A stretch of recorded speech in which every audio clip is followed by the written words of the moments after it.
What is up, everyone? Welcome back to another video today. This is part 2 of the 1000 subscriber special, a model airport update marathon. This video will feature all of my active model airports, plus one deactivated airport. You might also notice something has changed, my watermark. I've removed the JJ Skippy tag from the top left corner of the screen and have replaced it with my YouTube profile picture, and have placed it in the bottom right corner. Let me know of your thoughts and if I should keep it or go back to how it was before. We'll start off with Des Moines, one of the newest airports to the lineup. Duluth will make a one-off return in this video, as this series was replaced by Des Moines over the summer. Joe Foss Field will appear in this update. It's always nice to check out what's going on in my hometown. A random model airport will appear in this update. You'll find out which airport that is in a few minutes. And to round things off, Skippytown Regional Airport will make an appearance as a special thank you for 1,000 subs. All airport updates will take place on Friday, October 9th. Welcome to Des Moines International Airport. Conditions this evening include unusually warm temperatures and a few clouds. Temperatures have soared into the 80s for this day, which is very unusual for this time of year. Starting off at Gate Alpha 1 is a Southwest Moines 737-700 in the Tennessee 1 livery.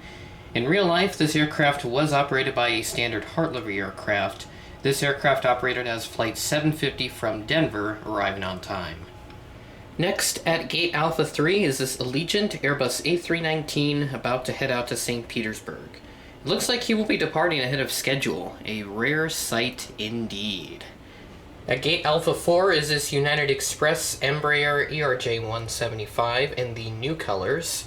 Arriving ahead of schedule from Denver, it looks like he is going to be heading back out to Denver pretty much ahead of schedule as well, permitting that they are able to get this aircraft serviced and ready to go. Moving over to the C concourse, we have this Delta Connection CRJ-700 operating on a Minneapolis flight today. He arrived early, and surprisingly, this flight got a bit of an upgrade as it was operated on a CRJ-900 rather than the 700 that's represented here. At Charlie 3, we have a Frontier Airbus A320neo, also operating on a flight to Denver. Once again, it looks to be on track to depart on time as passengers get loaded to head to Denver. Finally, we have this FedEx 757 taxiing out to the runway for departure. He is running behind schedule, about to head to Cedar Rapids, which is about an hour and a half east-northeast of Des Moines and about 30 minutes north of Iowa City. Those are approximate estimates. I'm sure I'm probably very wrong on that. That's all we have for Des Moines. Let's return to Duluth International Airport for a one-off return to the channel. Duluth may be one of the coolest, temperature-wise, cities in the lower 48, but today we're at a nice 79 degrees with few clouds. A steady wind from the west is attempting to keep things cool, though. Alright, welcome back to Duluth International Airport. I know it's been a while since we visited Duluth, but just because of how small this airport is, I decided to discontinue this series over the summer. But we are back as part of the 1,000 subscriber special. Because of the city's small size, few flights operate out of Duluth daily, and it shows. These two flights to Minneapolis on Delta and Chicago on American and United are the only routes that you can take. At Gate 2, we have another Delta CRJ-700. He's landed for Minneapolis relatively early, and he will be returning to Minneapolis in just under an hour. At Gate 4 is a United Mitsubishi CRJ-200 operating on a flight to Chicago. It looks like he's ready to go for an on-time departure. Service vehicles are now leaving the gate area. And that is it for Duluth. I do not plan on bringing it back to the channel as it is a very small airport, but I hope you're happy that it has returned, albeit briefly, to the channel. Let's move on to the next airport. Sioux Falls is looking quite jam-packed this evening. Hazy skies and warm temperatures are the headlines in the forecast this evening. So let's get started. Starting at Gate 1 is this Allegiant Airbus A319, who has arrived relatively early from Las Vegas. Getting serviced up, he'll be returning to Las Vegas in about an hour. At Gate 4 is a Delta CRJ-700, who's arrived way ahead of schedule. Must have caught a real good tailwind here. Anyways, he will be heading back to Minneapolis after arriving from there in about an hour and 15 minutes. The United CRJ 550 continues to be a passenger favorite. He's here at Gate 6, also arriving way ahead of schedule from Chicago O'Hare. A UPS 767 taxis by the terminal ramp after arriving from Calgary, Canada. This is one of two Canadian flights from Sioux Falls. Both are cargo only. The other one we get is off of a Cessna 208 Caravan. The operator I've kind of forgotten at this point because I've never really seen it before. I think it's Castle Airways or something like that. And that's it for Sioux Falls. Let's move on to the Random Model Airport. The Random Model Airport that will be featured in this video will be Daytona Beach International Airport. Conditions here at Daytona Beach are very Florida-like, with high humidity and 80-degree temperatures. Our only flight today is this Delta 717 from Atlanta. There's also an American Eagle CRJ 900 flight that comes in from Charlotte, but unfortunately that aircraft does not exist in 1/400 scale just yet. And, oh wow, look what we got coming down the backstretch of Daytona. We got a couple NASCARs. So yeah, Daytona Beach Airport is located right next to the Daytona International Speedway, a 2.5-mile super speedway on the NASCAR schedule. The Cup Series races here every February for the Daytona 500, and if this were represented in February, then this would just kind of be like them testing for the race or doing some practice sessions. So it looks like we've got, who do we got? We got Austin Dillon here leading this 4-car pack. Got William Byron behind him, Ryan Blaney, and Joey Logano. So we got two Penske drivers, one Hendrick driver, and one Richard Childress racing driver. So looks pretty cool. Looks like they're out here for just some practice, getting ready for hopefully the next Daytona race, which should be happening in February, permitting that this current situation does not affect the NASCAR schedule any further. So yeah, back over to Daytona Beach. You can kind of see it's a small airport. Maybe it should have been a little bit bigger considering just how popular this city gets when the NASCAR race is in town. But either way, this works pretty well for them, I'm sure. Just a small 6-gate terminal, because otherwise between the months of so from between February to around August-ish, because they have another race in August. Used to be the 4th of July weekend, but due to a schedule realignment, they actually moved it to August. So it's now the last race of the regular season for the Cup Series drivers.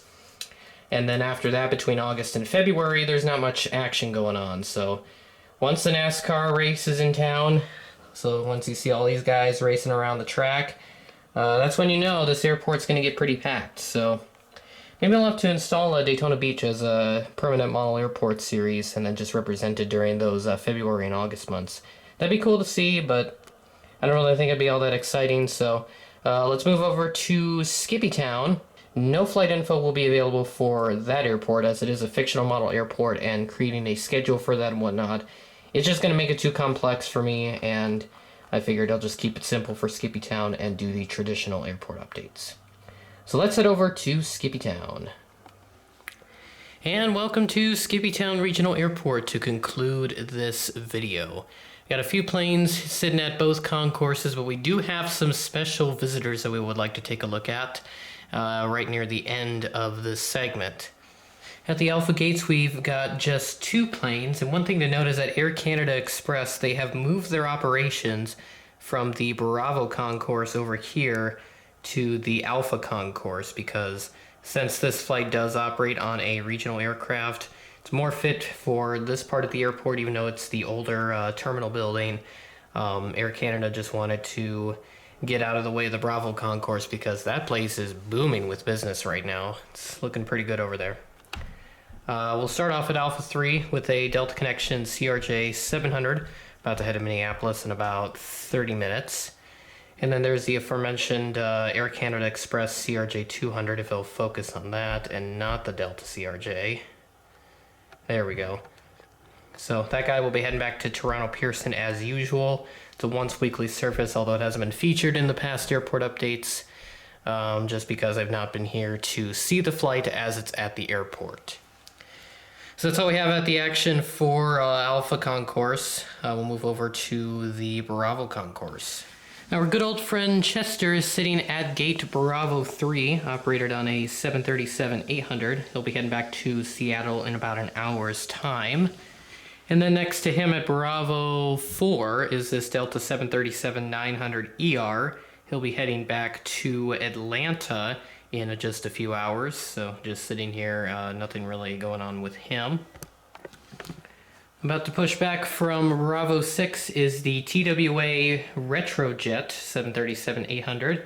November 915, November, about to head out to Dallas. You may have seen on the Skippytown Airport Twitter page that he did stop by about a few months ago. So this would be his second visit since I got these Retrojets for my collection. They're pretty cool. I'd recommend finding them if you can. I know these things go for quite a bit of money on eBay, and I actually haven't even seen one of them on eBay since, I don't know, a few months ago, I think. So yeah, that's all I have for him. Next to him at Bravo 8 is this WestJet Saab 340. The Calgary Billings service has returned after several months because of the current situation. I've heard that WestJet will be upgrading the service to a 737-700. So this airport might be getting a name change to Skippytown International, but I think Skippytown Regional just has a nice ring to it compared to Skippytown International. So I'll think about the name change, but he arrived in on that Calgary to Billings service, and then he'll be going back that same way, probably in about 6 hours. And then next to him is a Cessna 172 Skyhawk. I just kind of put it there for size comparison because the Saab 340 in of itself is already tiny, so put that next to a Cessna 172, and the Saab kind of looks like a giant plane compared to that.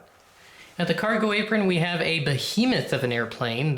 My largest airplane in the collection, right next to my Qantas A380, is this Lockheed C-5 Super Galaxy that came in from Travis Air Force Base, as noted by the tail. So he'll be heading back out that way, I assume, sometime soon. I don't know when, because he showed up at like 3 this morning. Got a lot of action going on around here. So this is where all the crew vehicles went.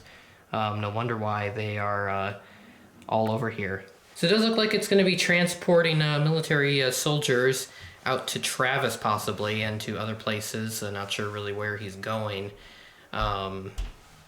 Yeah, I really don't know. This just kind of came out of nowhere, and I was never notified of this aircraft arriving at Skippytown prior to me filming this. So, got quite the action. Look at the air stair. It's kind of out of place there. A lot of buses, a lot of fuel trucks, a lot of pushback vehicles, and various baggage-related vehicles as well. They're just kind of all over the place, and we'll be possibly taking soldiers out to Travis or other places.